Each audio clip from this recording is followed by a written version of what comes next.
En este punto vamos a ver la metafísica de Aristóteles. El término metafísica, bueno, si nos remitimos a su significado etimológico, podríamos definirlo como más allá de la física, lo que se encuentra detrás de la realidad física, ¿no? ¿Qué hay detrás?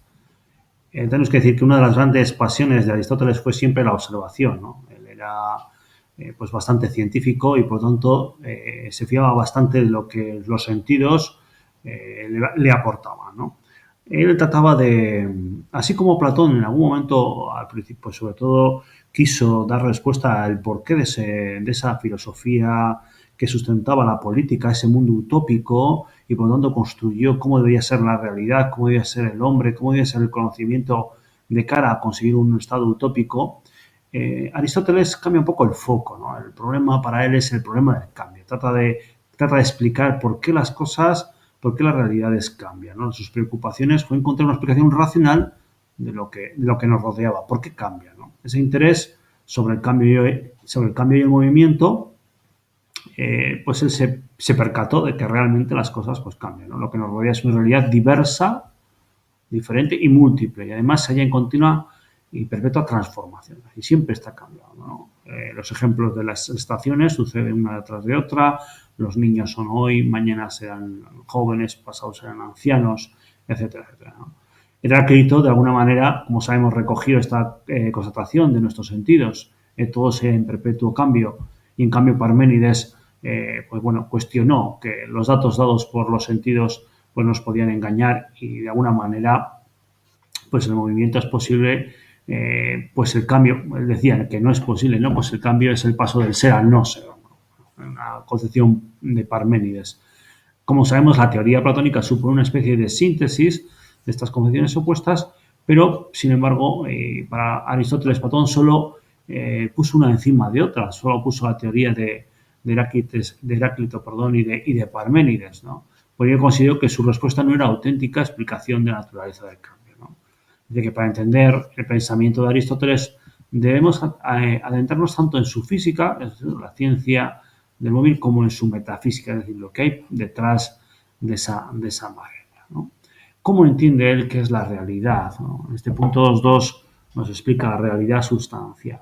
Este gráfico que tenemos aquí a la mano izquierda nos da idea del mundo de Platón, ¿no?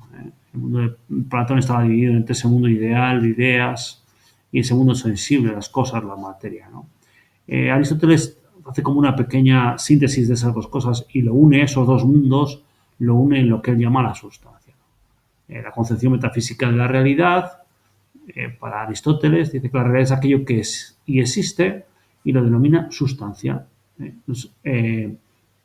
Las sustancias no son sino, o son los individuos concretos que nos rodean.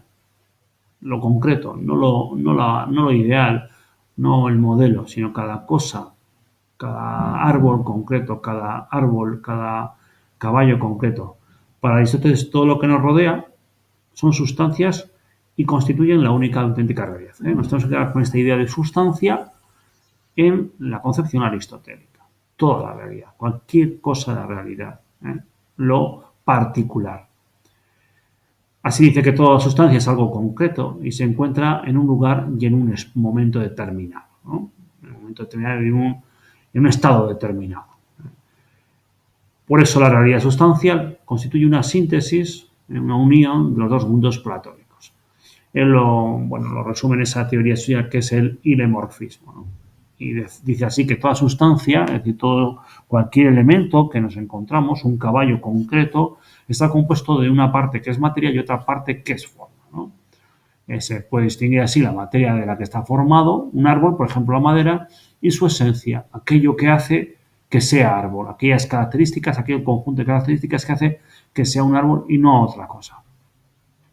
En los individuos concretos, en la sustancia se pueden entonces encontrar como dos dimensiones. Ese componente físico que es la materia y ese componente más metafísico que es la forma. El conjunto de cualidades físicas de una cosa que hacen que sea aquello que está.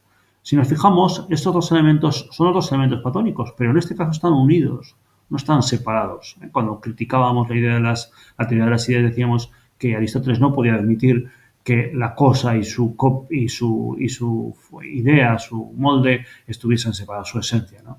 el unir esos dos mundos. Son estas dos partes, materia y forma, se pueden separar, pero solamente teóricamente, ¿no? Ya que conforman un compuesto. Esta teoría, que defiende la composición, materia y forma de toda sustancia, se denomina hidromorfismo, del griego hidro, materia, y morfe, forma, ¿no?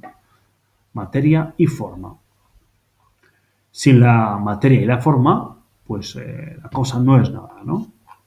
Bueno, otro de los conceptos interesantes y que ya viene a explicar un poco el cambio, ¿vale? Una vez que ya he definido cómo es esa materia, cómo son las cosas, define o trata de ver por qué cambian las cosas, ¿no? Por qué se transforman. ¿Vale? Habla de un concepto que es potencia y acto. ¿Vale? Todo lo que es, como ya hemos dicho, es una sustancia que está formada, tiene materia por una parte y tiene forma por otra, ¿no? Aristóteles rechaza de plano la concepción de Parménides porque niega el cambio. Y él dice que su error está en que no fue capaz de ver Parménides que hay diferentes o diversas maneras de ser o no ser, ¿no?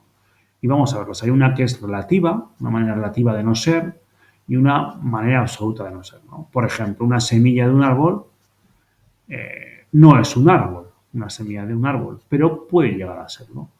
Un árbol no es un armario, evidentemente, pero puede llegar a ser. En otras palabras, esas son maneras relativas de no ser. No es un árbol, una semilla, pero puede llegar a ser, es relativo. Y una árbol no puede ser un armario, pero puede llegar a serlo.